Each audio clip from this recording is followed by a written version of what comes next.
Hi అండి, నమస్తే. నేను మీ లక్ష్మీరాజ్యం.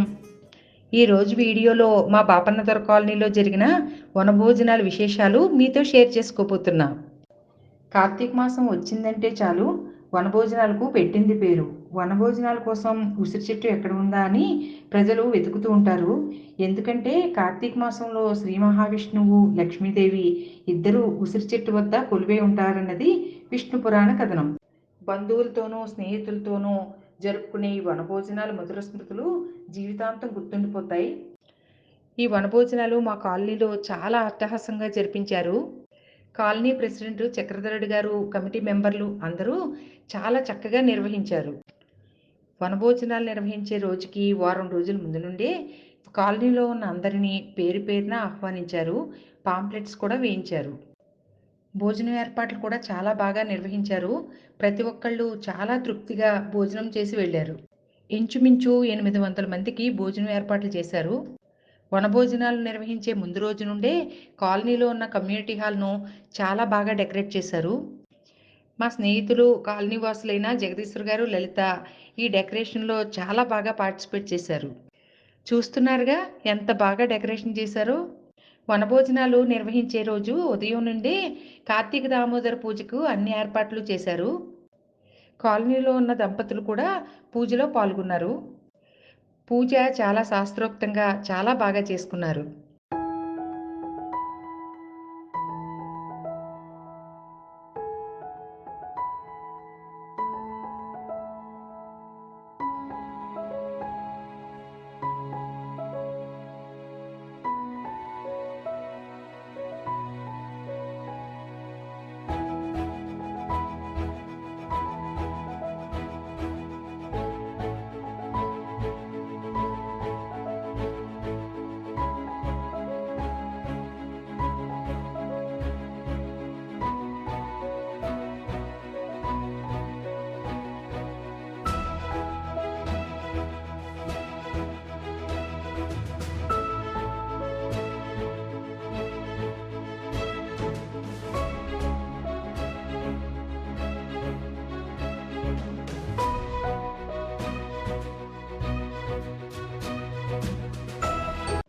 పిల్లల పాటలతో, పెద్దవాళ్ళ హాస్యంతో చాలా సరదాగా గడిచింది. కాలనీలో ఉన్న పిల్లలు, పెద్దలు అందరూ చాలా ఉత్సాహంగా ఈ వనభోజనాల్లో పాల్గొన్నారు. చూడండి ఎంత సందడిగా ఉందో మా కాలనీ. భోజనాలు జరుగుతున్నంతసేపు చాలా ఉత్సాహంగా, చాలా సరదాగా గడిపాము.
ఎలా ఉన్నాయి మా కాలనీ విశేషాలు?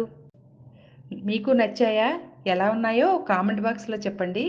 Take care friends, bye. నా వీడియోస్ మీకు నచ్చినట్లయితే లైక్, షేర్ అండ్ సబ్స్క్రైబ్ చేసి నన్ను ఎంకరేజ్ చేయండి.